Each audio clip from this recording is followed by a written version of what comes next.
네, 장기표 시선논평입니다.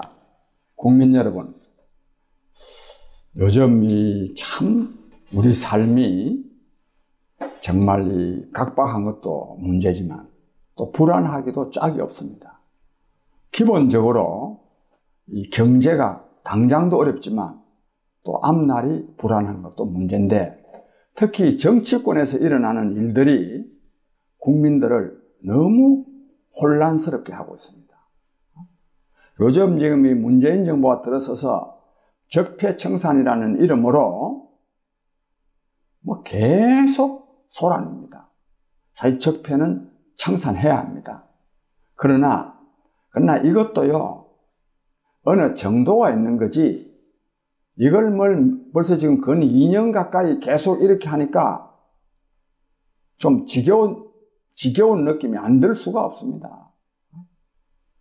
근데 이 적폐청산이 결국은 문재인 정권에게 그동안에는 지지율을 올리는데 도움이 된 것 같지만 지금은 진짜 부메랑으로 돌아와서 문재인 정권을 어렵게 하는, 문재인 대통령과 이 정부에 대한 지지율을 떨어뜨리는 그런 역할을 하게 될 것입니다. 특히 여기서 꼭 지적하고 싶은 것은 이 정권은 계속 과거로만 회귀하고 있습니다. 이런 지적이 많습니다. 이 지적들은 딱 맞습니다. 과거만 계속 파고 앉아 있습니다. 대통령이 또 여기에 또 진두지휘하고 있습니다. 김학의 사건요, 김학의 사건 물론 밝혀져야죠.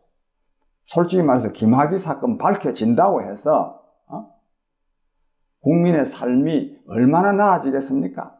또 거기다가 또 성범죄가 또 얼마나 또 없어질 것 같습니까? 또 그 다음에 공직자가 또 얼마나 정신 차리겠습니까?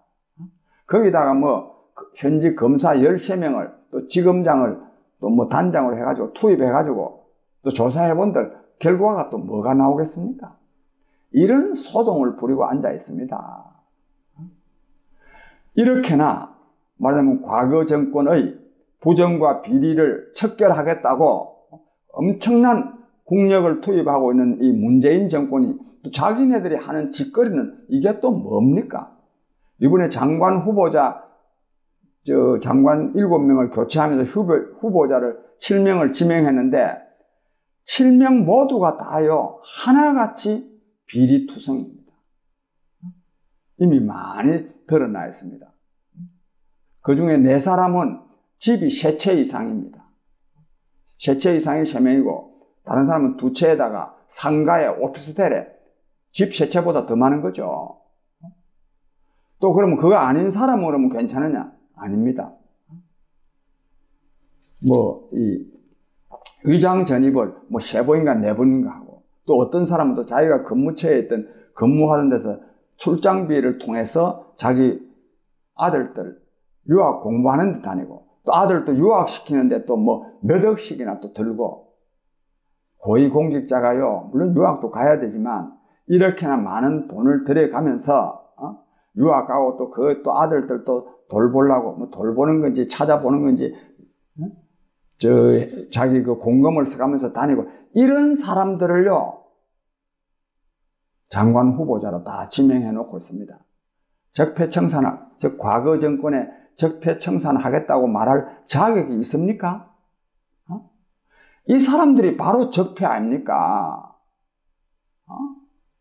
이 사람들을 임명 안 하는 것이 진짜 의미 있는 적폐청산 아닙니까? 과거 정권, 이미 지난 정권 그 사람들을 처벌한다고 해서 무슨 의미가 있습니까? 그 사람들을 처벌을 하는 것은 앞으로는 이렇게 하지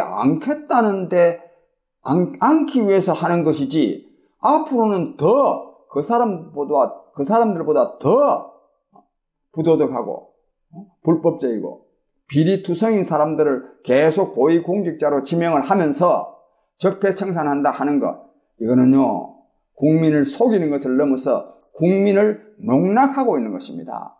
국민을 모독하고 있는 것입니다. 문재인 정권 정말 정신 차리세요. 정말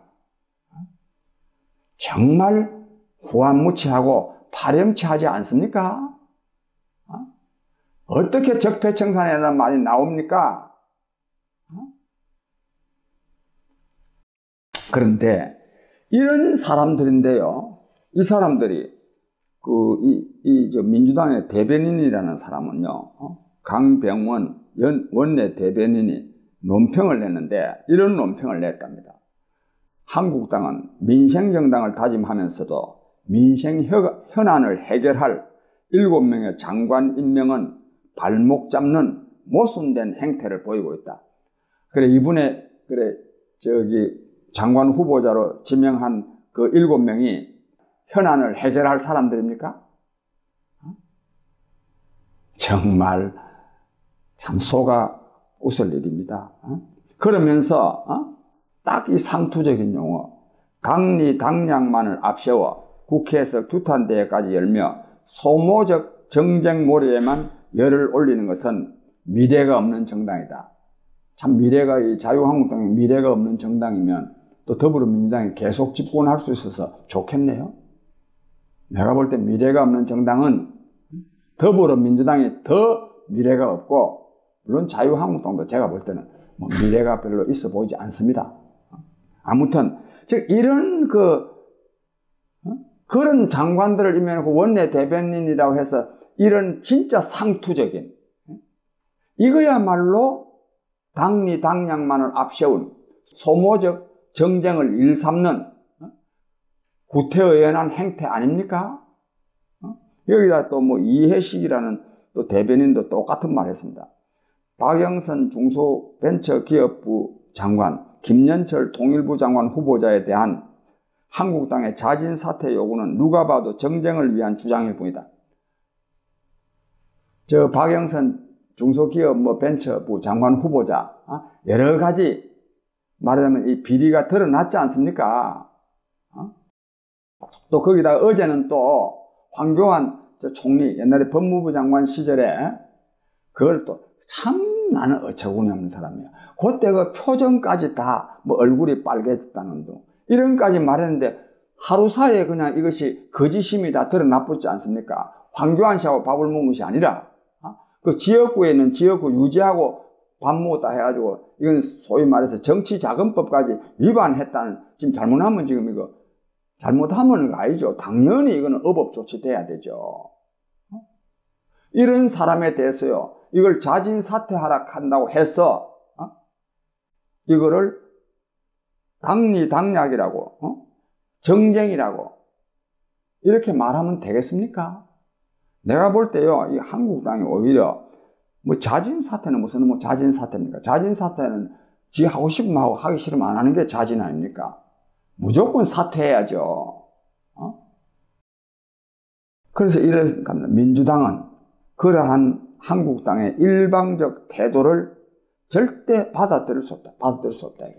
또 김연철이라는 사람, 내가 그때도 말했지만 도대체 학자가 어떻게 자기의 소신을 이렇게나 손바닥 뒤집듯이 확 디빕니까? 이제 부끄럽지도 않습니까? 이 사람은요, 저는 다른 사람들도 해서는 안 되지만 이 김연철 씨 같은 사람은 그 사람이 계속 그 학생들 교육하던 사람 아닙니까? 진짜 젊은 사람들을 위해서 이런 사람은 진짜 장관 되면 안 됩니다. 고위공직을 맡으면 안 됩니다. 다 맡으면 안 됩니다. 근데 이거를 무슨 맡으면 안 된다고 그랬다고 해가지고 무슨 뭐 당리 당략을 앞세운 뭐 소모적 정쟁인이 이따위 소리는 하고 앉아 있습니다. 국민 여러분, 이게 더불어민주당만 그런 게 아닙니다.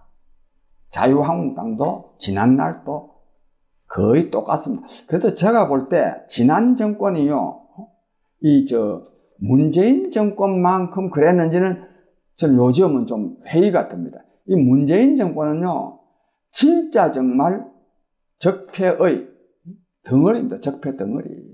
앞으로 이 문재인 정권의 앞날은 참으로 험난할 겁니다. 그런데 오늘 제가 말씀드리고 싶은 것은 이 여야 정당이 주고받는 이 공격적인 언어들이 똑같습니다. 이쪽이 야당 되면 옛날에 저쪽에 했던 말 그대로 하고 똑같습니다. 즉 정치 공세라느니 뭐 부메랑, 꼬리 자르기, 내로남불, 적반하장, 소모적 정쟁, 발목 잡는다, 당리당략, 민낯 이거요 계속 주고받습니다. 국민 여러분, 저는 뭐 이 자유한국당에 다시 집권하는 일도 없을 것 같아 보이지만 자유한국당에 집권한다고 해서 이런 데서부터 벗어날 수 있겠습니까? 못 벗어납니다. 문재인 정권 끝나고 뭐 더불어민주당에 또 다른 사람이 집권한다고 해서 무슨 나아지겠습니까? 나아지지 않습니다. 국민 여러분, 우리 정치를 진짜 근본적으로 바꿔야 됩니다. 바꾸기 위해서는 새로운 정치 세력이 나와야 됩니다. 더더욱 오늘날은 말하자면 문명사적인 대전환이라고 말할 만큼 세계적인 대변화의 국면에 있습니다. 그래서 오늘 이 새로운 시대에 맞는 시대 정신을 구현할 새로운 정치 세력이 나와야 됩니다. 저는 이 오늘의 시대 정신을 국민화, 그 다음에 민생복지, 민족 통일 이야말로 저는 오늘의 시대 정신이라고 생각합니다. 이러한 시대 정신을 구현할 새로운 정치 세력이 나와야 되는데 이것이 마냥 쉬운 일은 또 아닙니다. 그래서 이런 이 문제의식을 저희들이 갖고 있던 차에 이분에 저희들이 아주 좋은 분과 만나게 됐습니다. 어떤 분이냐 하면 이분은 현대중공업에서 배 만드는 회사 아닙니까? 이 현대중공업에서 회장을 맡아가지고 우리나라 조선산업을 세계 1등이 되게 하는데 정말 주도적인 역할을 한 분입니다. 이분은 서울공대 조선공학과에서 조선공학을 전공하고 미국의 또 이 MIT 대학에서 또 조선공학을 전공하고 이 조선 분야와 관련한 발명 특허를 약 300건 정도 보유하고 있는 분입니다. 그러니까 우리 조선공학에 대해서는 진짜 박사 위에 박사죠. 그런 분인데 이분이 그동안에 이 산업 발전 또 이 과학기술의 발전을 위해서 정말 엄청나게 노력해 왔는데 결국 정치가 바로 서지 아니하고는 이 나라가 정말 어렵겠다 싶어서 이 정치를 바로 잡는 일에 나도 일조해야 되겠다 하는 이런 마음으로 이분의 저희들이 모여서 국민의 소리라고 하는 그런 말하자면 정치 결사체를 만들기로 했습니다. 그래서 이번 다음 목요일 날 4월 4일 오후 3시에 용산인데요. 남영동에 있는 고려빌딩입니다. 남영역 삼거리가 있는데 그 바로 옆에 이 고려빌딩 2층에서 이 국민의 소리라는 물론 이건 가칭입니다. 4월 4일 날 창립대회에서 우리 회원들이 모여서 논의해서 결정할 건데 아니 잠정적으로 국민의 소리라고 정했습니다. 즉 우리 민계식 회장을 모시고 말하자면 오늘의 시대 정신인 국민화, 민생복지, 민족 통일을 이룰 말하면 새로운 정치 세력의 초석을 놓는다는 마음으로 저희들이 국민의 소리를 결성하려고 합니다. 국민 여러분, 결국 우리 정치가 바뀌려고 하면 새로운 세력이 나와야 됩니다. 저 사람들에게 계속 아까 말한 대로 그 상투적인 용어들 주고받는 거를 계속 우리가 들으면 진짜 정신병 걸리겠습니다. 그래서도 새로운 정치 세력을 만들어내야 되고 그러기 위해서는 국민들이 나서야 됩니다. 저희들이 지금 초기에는 크지 않은 조직으로 나서지만 그러나 국민 여러분의 성원과 참여에 의해서 저는 이것을 키워나가야 되고 또 커가리라고 저는 확신합니다. 아무쪼록 이 방송을 듣는 분들은 4월 4일 오후 3시 그날은 목요일입니다. 남영동에 있는 고려빌딩 2층에서 저희들이 창립대회를 갖고자 하니까 많은 분들이 참여해 주시기를 간절히 바랍니다. 감사합니다.